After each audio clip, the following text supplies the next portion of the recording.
Bom dia, queridos alunos! Hoje nós vamos complementar o nosso estudo das propriedades periódicas. E hoje falaremos das propriedades até mais importantes.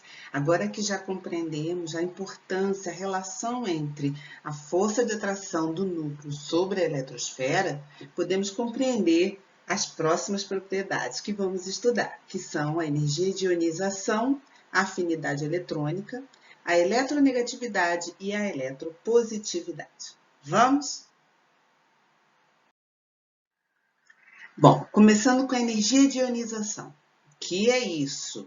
A energia de ionização, também chamada de potencial de ionização, é a energia que é gasta, que é necessária para se retirar um elétron do átomo, formando um íon positivo, com certeza, certo?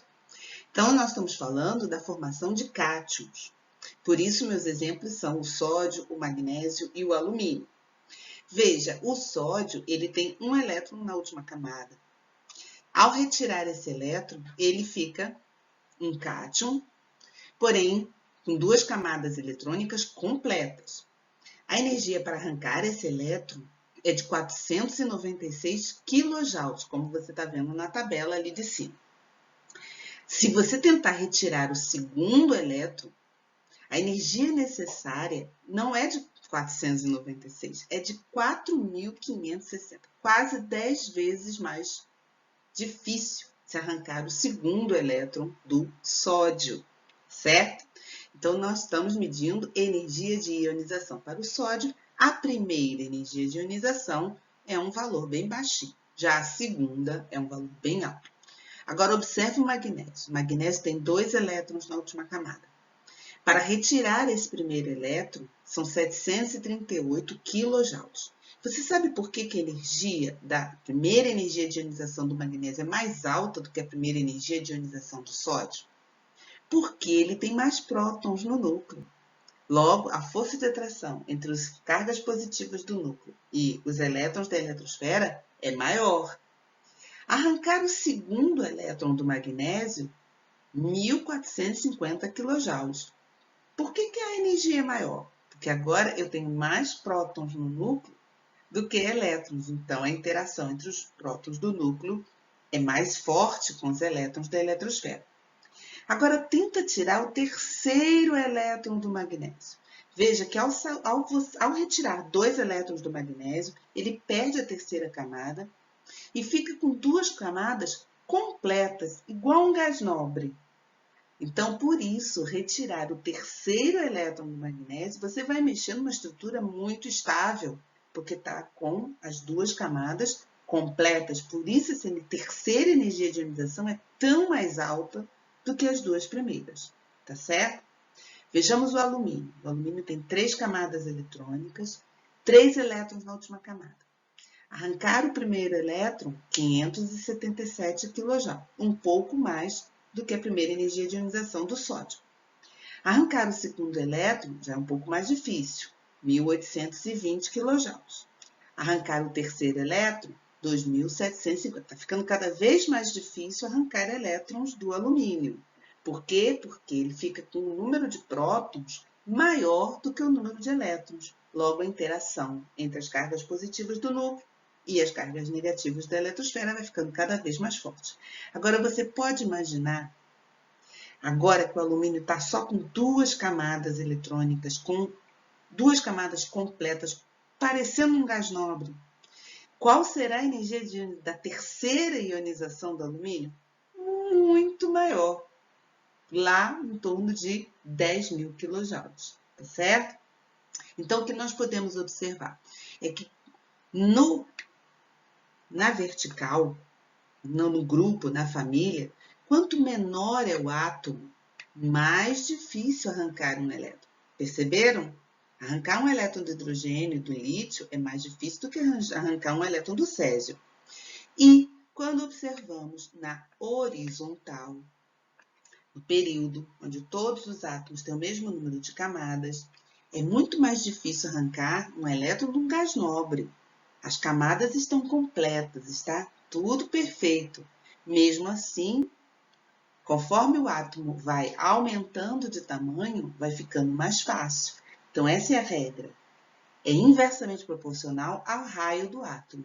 Quanto menor o átomo, mais difícil arrancar um elétron do átomo, tá certo? E além disso, a primeira energia de ionização é sempre menor que a segunda menor que a terceira, e vai ficando cada vez mais difícil, porque o núcleo vai exercendo uma força maior sobre os elétrons restantes. Então, resumindo, olha ali no quadrinho azul acima. A energia de ionização ela é maior para os átomos menores, correto? Então, responda a primeira pergunta. Qual alternativa preenche corretamente as lacunas na frase a seguir? Em uma família ou período, quanto menor o átomo, mais fácil ou difícil será a retirada do elétron. Logo, devemos esperar um maior ou menor valor para a energia de ionização. E aí, preencheu as lacunas? Isso. Quanto menor o átomo, mais difícil será retirar o elétron e vamos necessitar de um maior valor para a energia de ionização. 2. As energias de ionização de um metal M são: primeira energia de ionização, 138 quilocalorias por mol. Segunda energia de ionização, 434 quilocalorias por mol. Terceira energia de ionização, 656 quilocalorias por mol. Quarta energia de ionização, 2.767 quilocalorias por mol. Ou seja, deu um aumento significativo, né? Multiplicou por 4. Com base nesses dados, espera-se que um átomo desse metal, ao perder elétrons, adquira a configuração mais estável quando perde. Então, quantos elétrons ele perde facilmente? Qual é o elétron mais difícil de se arrancar? Já sabe? Exatamente, ele vai formar um cátion mais 3, porque os 3 primeiros elétrons até que saem com alguma facilidade. Já o quarto elétron, muito difícil. 3. Indique a alternativa na qual o átomo citado tem o maior potencial de ionização. Bom, ali nós temos hélio, berílio, carbono, oxigênio e flúor. Você já localizou esses átomos aqui na tabela? Olha onde está o hélio, onde está o flúor, onde está o oxigênio, onde está o berílio e onde está o carbono. O hélio é do primeiro período, uma camada eletrônica apenas. E os outros todos com 2 camadas eletrônicas. Então, qual vai ser o elemento que tem maior dificuldade de se arrancar elétron? Como nós vimos, os gases nobres são os mais difíceis da gente arrancar elétrons, porque eles têm as camadas eletrônicas completas, perfeitas. Além disso, o hélio é o menor de todos os átomos da lista que ele dá no exercício. Então, por isso, o hélio será o de maior potencial de ionização, o que apresenta a necessidade de maior energia para a gente arrancar um elétron. 4. É dada a configuração eletrônica de 5 elementos químicos pertencentes ao mesmo período da tabela periódica. Como é que eu sei que são todos do mesmo período? Todos têm 3 camadas eletrônicas apenas, certo? Então, todos no mesmo período. Qual período? Terceiro período. Qual a diferença entre eles? O número de elétrons na última camada. O A tem 7, o B tem 5, o C tem 3, D tem só apenas 2 e E tem apenas 1 elétron na camada mais externa.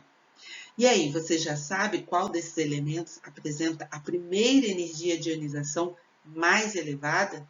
Será aquele que tem o raio menor. A gente viu que no período, o átomo menorzinho é o que está mais perto dos gases nobres, certo? Então, a energia e o potencial de ionização maior fica nessa região aqui da tabela periódica. Qual deles possui essa característica? Já sabe? Sim, é o A. Perfeito. Apesar dele ser um átomo com mais prótons e mais elétrons, é justamente por isso que a força de atração dessas 3 camadas eletrônicas é mais intensa e aí o átomo é mais compacto.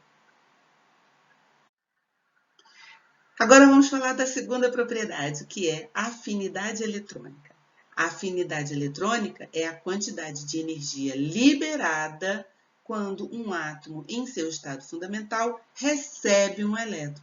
Então, se antes estávamos falando da energia, né, medida para arrancar elétrons e formar cátions, agora estamos falando da energia medida também para receber elétrons e formar ânions. Então, compare os dois processos. A energia necessária para arrancar elétrons e formar cátions.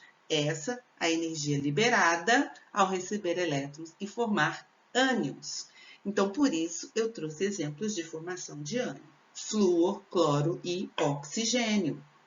Veja, a adição de um elétron ao flúor faz com que a última camada dele se preencha completamente com 8 elétrons. E isto traz estabilidade. Então, ele libera energia porque ele se transforma numa estrutura mais estável. O mesmo acontece com o cloro, com o oxigênio. Receber elétrons torna esses elementos mais estáveis. Já você tentar adicionar um elétron a um átomo de sódio, não torna esse elemento mais estável. Por isso, a energia liberada é tão pequenininha em relação aos outros exemplos, tá bom? Então, leia aqui comigo. Em uma mesma família ou em um mesmo período, quanto menor é o raio atômico, maior é a afinidade eletrônica. Então, nós estamos falando de conceitos opostos, porém com o mesmo resultado na tabela periódica. Aquela extremidade superior direita, certo?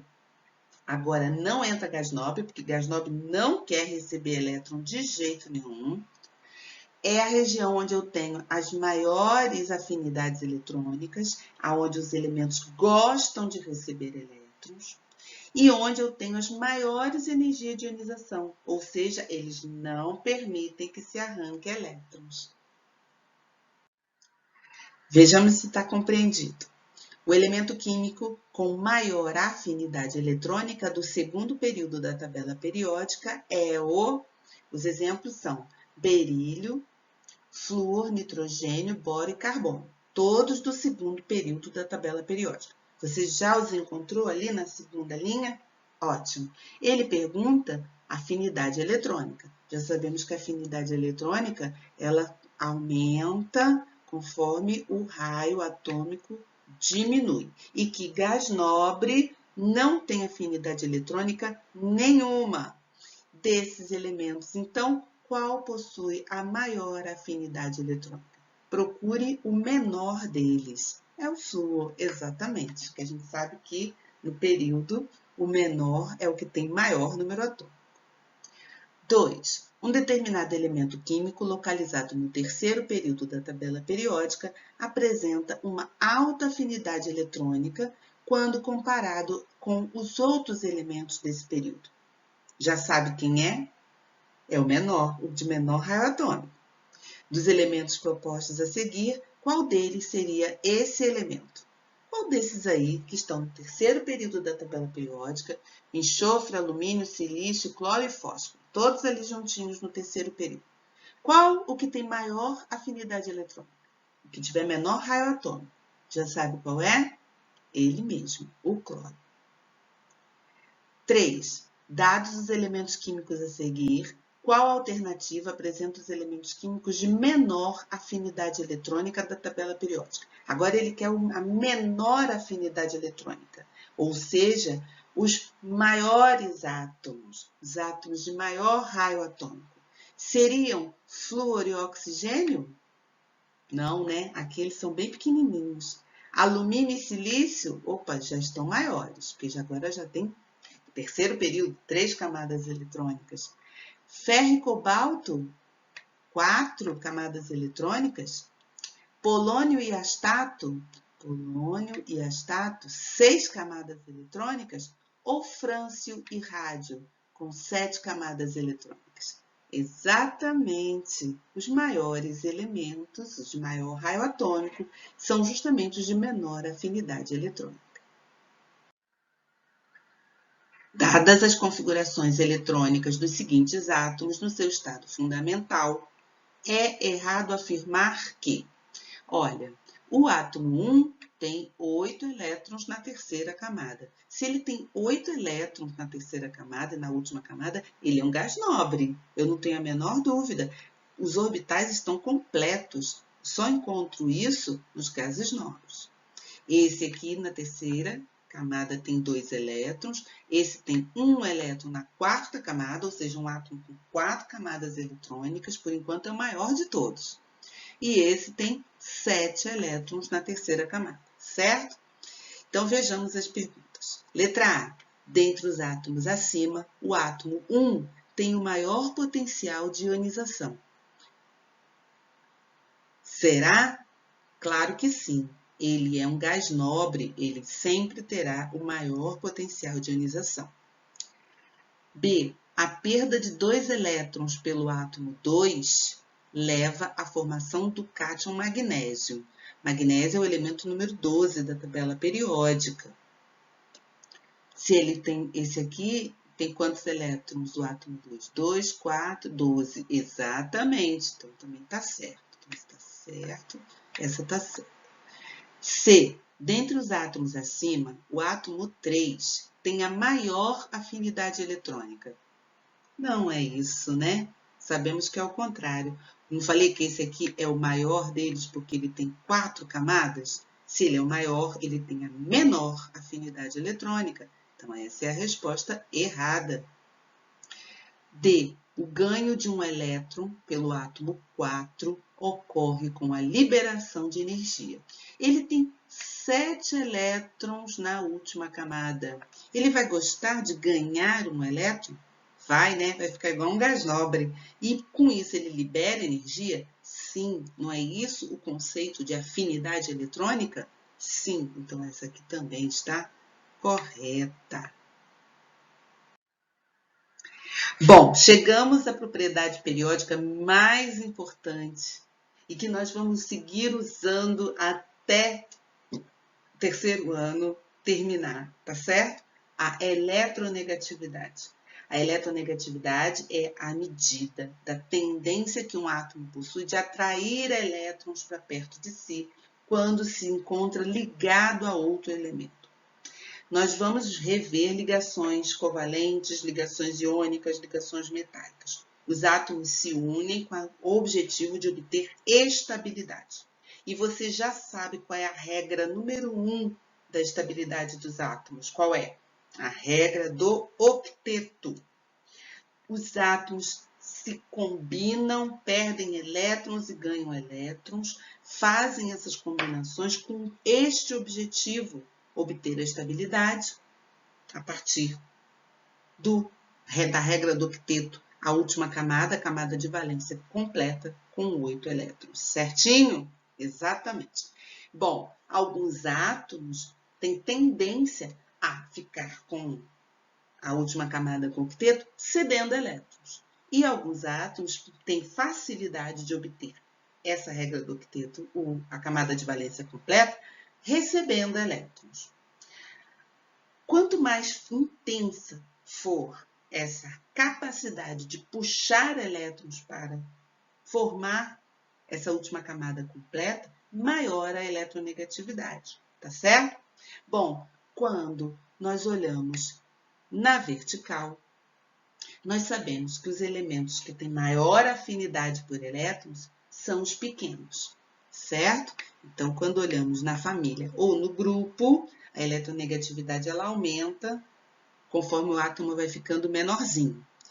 Quem prende o elétron é o núcleo. Se só tem uma camada eletrônica, 2, é mais fácil para o núcleo reter esses elétrons. Átomos muito grandes, os elétrons estão muito afastados do núcleo, então a tendência a segurar e a puxar os elétrons é menor, tá bom?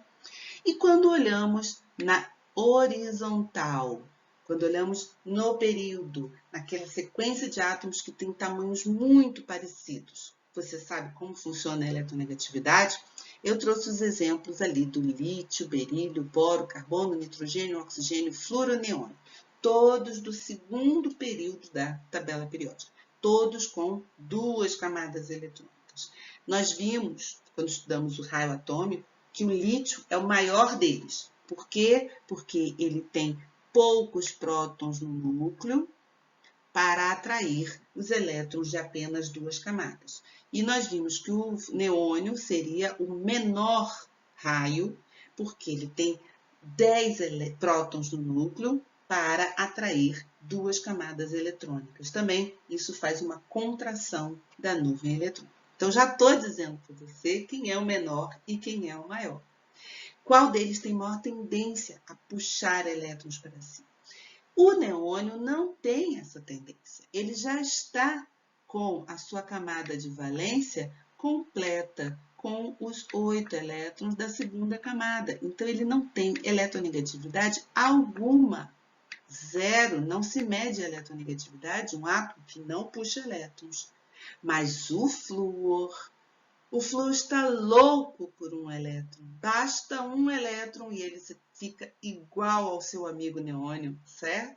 Já o lítio, ele precisa ganhar quantos elétrons para ficar com a última camada completa? Ele tem capacidade para isso com apenas 3 prótons no núcleo? Não, né? Então, a eletronegatividade é maior para o flúor, um pouco menor para o oxigênio, um pouco menor para o nitrogênio e praticamente nenhuma para o lítio.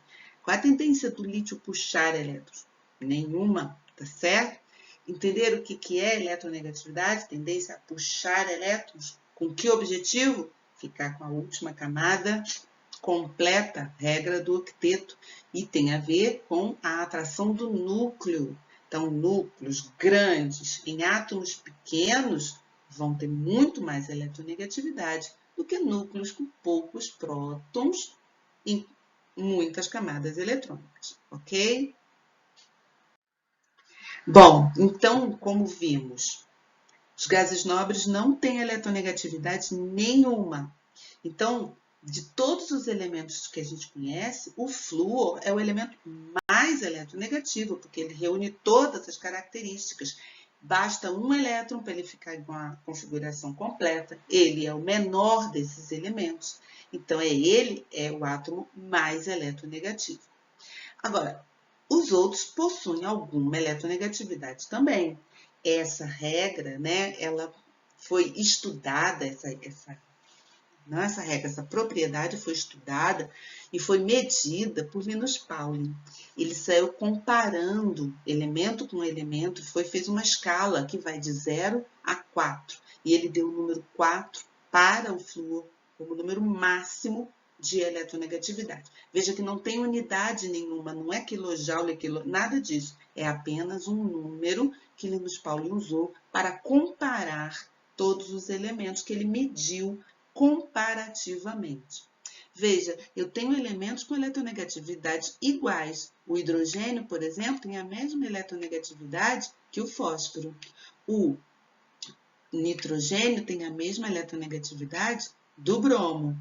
Quem mais? Boro, germânio, estanho, bismuto, polônio, são elementos com a mesma eletronegatividade. São valores tão próximos que nem dá para fazer diferenciação, tá certo?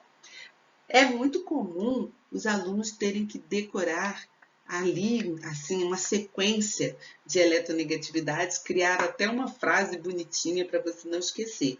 Mas o que realmente você precisa saber?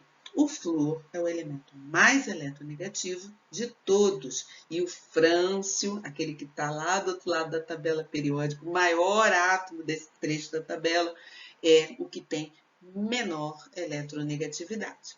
Ok? Então, vamos aos exercícios. Dos elementos químicos do terceiro período da tabela periódica, qual é o mais eletronegativo? Então, você precisa ter uma tabela do seu lado para você olhar o terceiro período da tabela periódica, certo? Bom, sódio, magnésio, alumínio, silício, fósforo, enxofre, cloro e argônio. Qual deles é o mais eletronegativo? Nós já sabemos que gases nobres não possuem eletronegatividade, não tem tendência alguma a puxar elétrons, certo? Quem desses que sobrou é o mais eletronegativo? É o cloro, né? Nesse período, quem é o menor raio atômico? O cloro. Então, é ele que terá a maior tendência a puxar elétrons. 2. Em relação à eletronegatividade, A alternativa verdadeira é: letra A. Os metais, em geral, são elementos mais eletronegativos. Vamos recordar um detalhe. Aqui está a fronteira boro-alumínio, e aí a gente faz aquela escadinha, certo? Vai descendo, fazendo a escadinha. Concordam? Aqui está a fronteira entre o que é metal e o que é ametal. Com exceção do hidrogênio, que é ametal, todos os elementos abaixo do boro, começando ali no alumínio, são metais. E aquela pequena porção que fica ali perto dos gases nobres são os ametais, lembrando do hidrogênio, tá bom? Então me diz, os metais são eletronegativos? Não, né? O flúor é o mais eletronegativo de todos. O oxigênio, o cloro, esses elementos são ametais. Então está errado. Letra B. Os elementos que apresentam os maiores valores de eletronegatividade são os metais alcalinos. Acabamos de dizer, os elementos com maior eletronegatividade são os ametais. Metal alcalino está lá do outro lado da tabela periódica. Tem propriedades completamente diferentes, opostas. Letra C. Os elementos mais eletronegativos estão na parte superior, correto, são os menores raios atômicos. Direita, correto, da tabela periódica. É do lado direito que encontramos os gases nobres e todos os ametais. Gases nobres não têm eletronegatividade, porém os ametais ali do lado têm. Alta. Então, essa é a certa. Letra D. Os gases nobres são estáveis em razão de sua alta eletronegatividade. Não, querido. Gás nobre não possui tendência alguma a puxar elétrons. Os elementos de transição são os elementos com os maiores valores de eletronegatividade. Não, porque os elementos de transição são todos metais e o caráter metálico não condiz com eletronegatividade. 3. A eletronegatividade é uma propriedade periódica importante. Também acho. Em relação a essa propriedade, assinale a alternativa correta. Letra A. O flúor é o menos eletronegativo de todos os elementos. Ao contrário, ele é o mais eletronegativo de todos os elementos. B. O frâncio é o mais eletronegativo de todos os elementos. Mentira, ele é o menos eletronegativo. Acabei de comentar isso. C. O sódio é o mais eletronegativo de todos os elementos. O sódio é um metal, ele nem tem essa característica acentuada. D. O carbono é mais eletronegativo do que o silício. Vejamos, carbono aqui e o silício logo abaixo dele. Qual dos dois é mais eletronegativo? O que for menor, o de menor raio atômico. Então, essa está correta.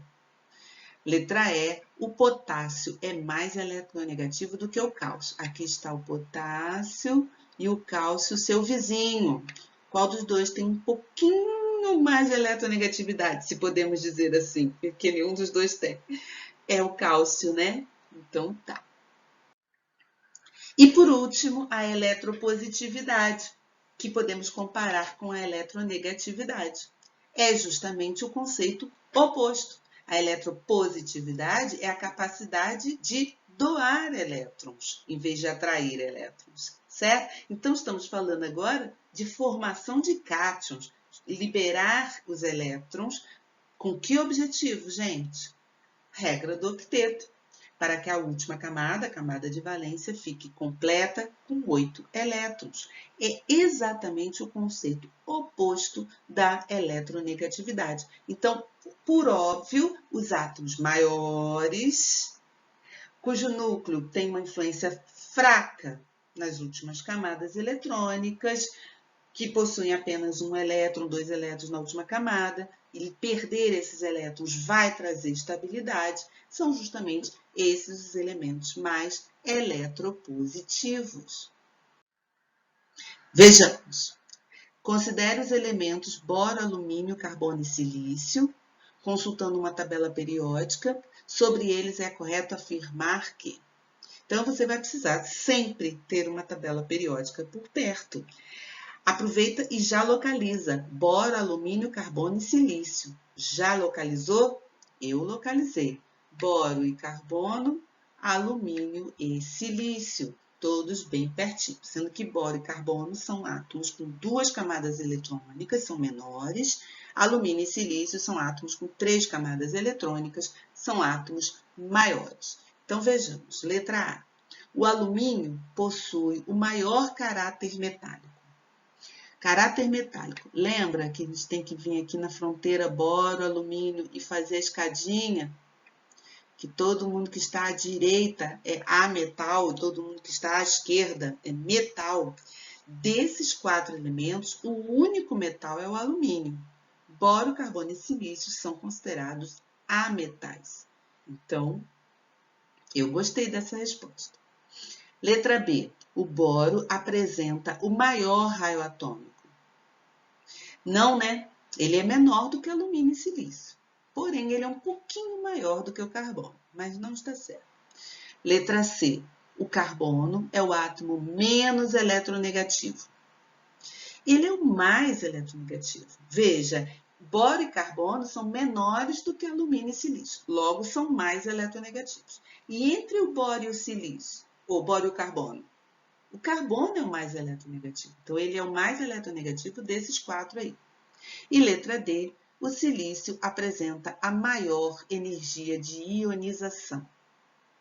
Não, né? Para ter a maior energia de ionização, teríamos que falar do menor átomo. Boro e carbono são menores do que alumínio e silício. Então, não. Então, a resposta certa é a letra A mesmo.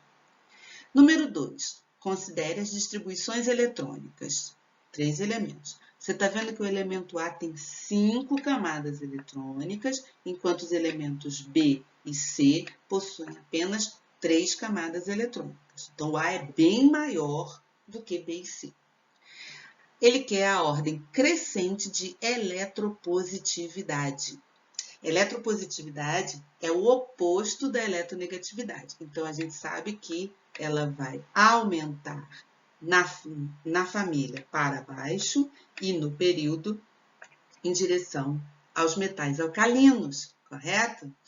Então, eu já sei que este aqui, por ser o maior dos 3 átomos, é o que possui a maior eletropositividade.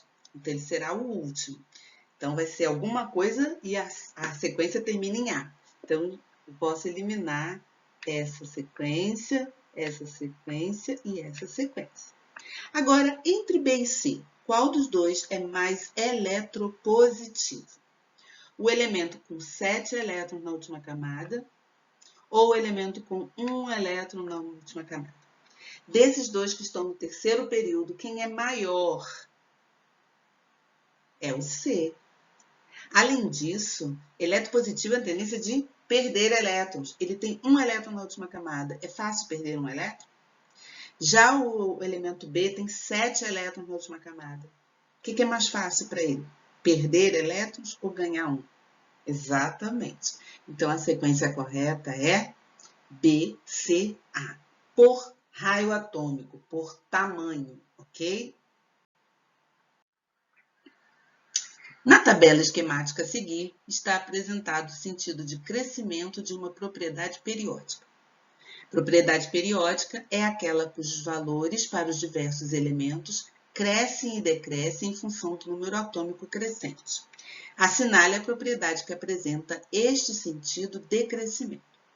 As opções são eletronegatividade, eletropositividade, ambas sem os gases nobres, ou ainda energia de ionização, densidade e volume atômico. Haja memória para lembrar todas essas propriedades periódicas. Mas nós sabemos que, se formos falar de eletronegatividade, o flúor é o elemento mais eletronegativo. E essa tabela, então, não está falando de eletronegatividade. Se formos falar de energia de ionização, também acompanha o flúor, o gás nobre hélio. Lembra que o hélio é o mais difícil de arrancar elétrons? Muito bem.